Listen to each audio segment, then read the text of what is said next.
Hey guys, welcome back to my channel. Today we're diving into a world of color and beauty. Since it's summer and flowers are in full bloom, I thought why not create a stunning flower sea? Alright, without further ado, let's jump into the flower sea with snow mountains in the background and get our creativity flowing. For the canvas setup, it's pretty much the same as the previous videos. I set up a square canvas 2000 by 2000 pixels and inserted my watercolor paper texture. You can use any watercolor paper texture here, and I will link the one I used down below. My initial idea was to paint a flower sea, but it felt a bit too plain, so I decided to spice it up with some snow mountains in the background. I'm not quite sure how the snow mountains should look like. I need to get a reference photo. To find the perfect reference photo, I hit up a royalty-free photo site and searched for snow mountains that would complement my scene. After a bit of browsing, I picked this one because I love its silhouette. Now we're ready to paint. Pick a blue color and use the Watercolor-Flat brush to paint the whole canvas. I will link the free brush in the description box, so feel free to grab it. This brush is translucent, so one layer for the background might not look solid enough. To fix that, I will duplicate this layer and combine the two blue layers for our background. Next, for the mountains, select a white color and use the same brush. Decrease the brush size to around 2% so the edges of our strokes stays neat. Roughly sketch out the mountain silhouette using the reference photo. No need to draw all the mountains in the photo, just pick a section and sketch out those shapes. Then fill in the mountains with white. Don't worry about any overlaps between the strokes, we'll fix that in a second. Usually, you don't see many smooth, curly lines on mountains because they are made of tons of rocks. This means the edges are typically quite sharp. To capture that look, use a sharp brush to define the edges. I used the Monoline brush for this part.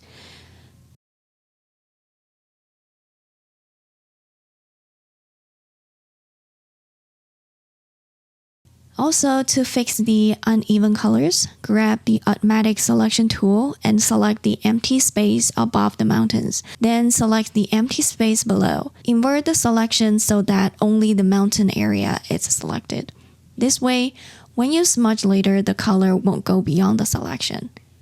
Now use the wet sponge brush to smooth out any uneven colors.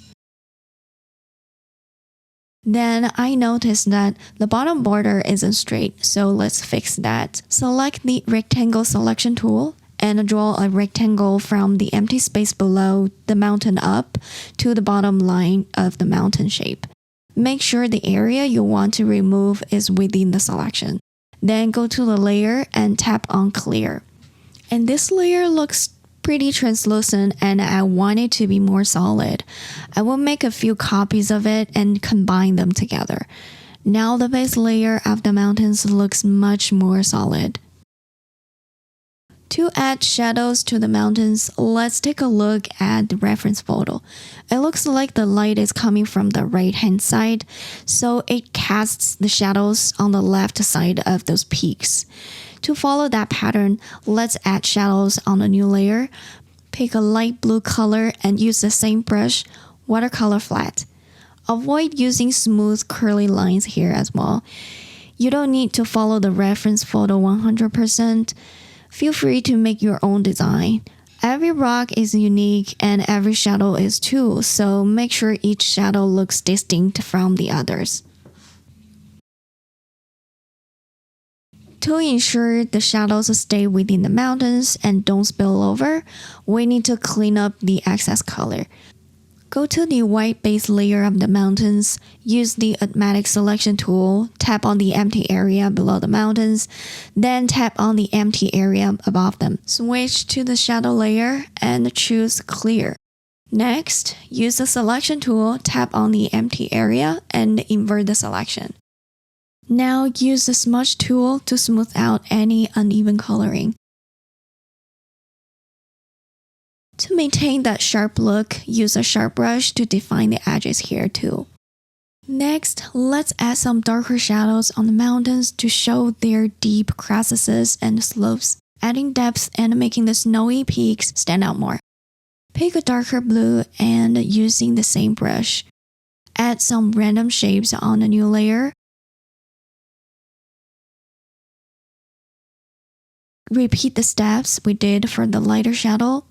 Remove the excess color and smooth out any uneven areas. Once it's done, combine the 3 layers for the mountains. Now let's make some adjustments. I want the focus to be more on the flower sea, so I'm going to use the transforming tool to downsize the mountains a bit.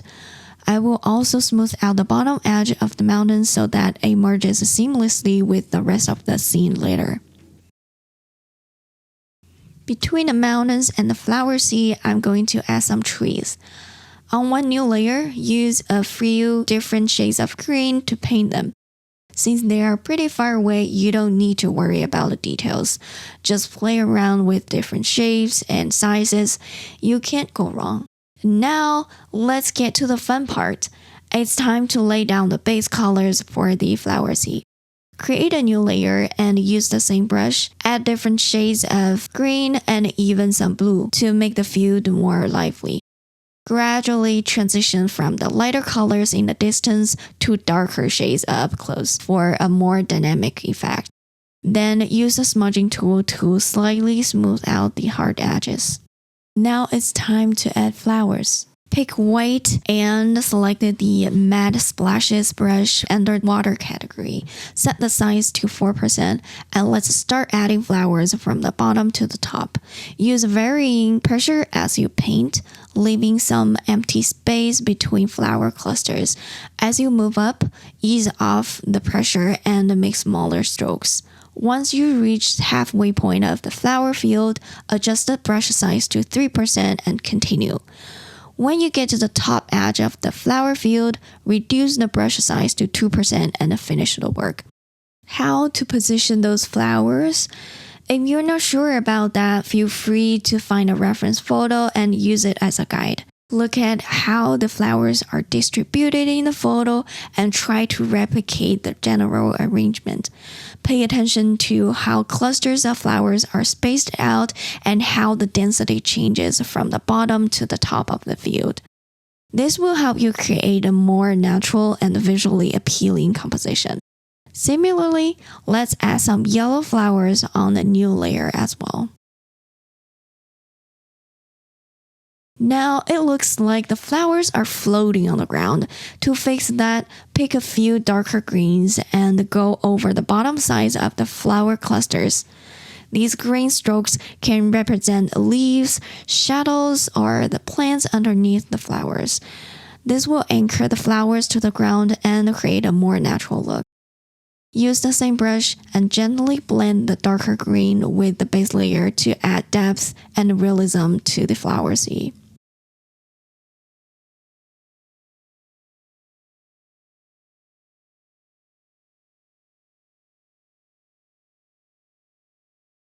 I feel like the field isn't dark enough, making the flowers less prominent.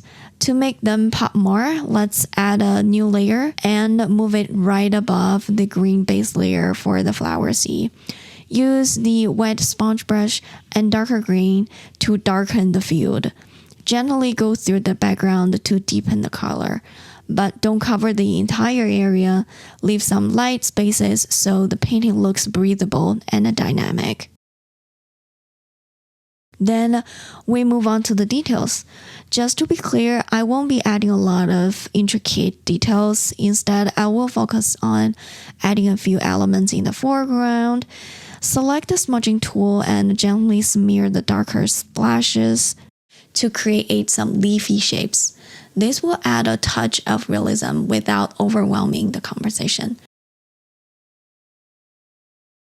Now the painting part is pretty much done. Let's see if there's anything we need to fix. I noticed that the trees are translucent and you can see the mountains through them, which definitely needs to be fixed. To do this, Add a new layer and create a white background for the trees so they won't look translucent anymore. Go to the trees layer and use automatic selection tool. Tap on the empty space, then invert the selection so the trees are selected. Switch to the new layer and tap fill layer to fill the selection with your current color. Make sure you have white selected. Move this new layer right below the trees layer and then combine the two layers. Adjust the colors of the trees as needed and move them downwards a bit so they blend seamlessly with the flower fields. Now I'm pretty happy with the painting. Let's group all the layers and make a copy of it as our backup. Hide it and flatten the other group. Go to Adjustments, select a curve to adjust the overall brightness and contrast as you like. And then we're done. And there we have it. Today's painting is complete. Today, I shared how to paint a flower sea with snow mountains in the background, and I also showed you how to use a reference photo for your painting. I really enjoyed creating this piece. How about you?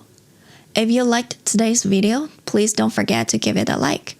Enjoy the flower season, and I will see you in the next one. Bye!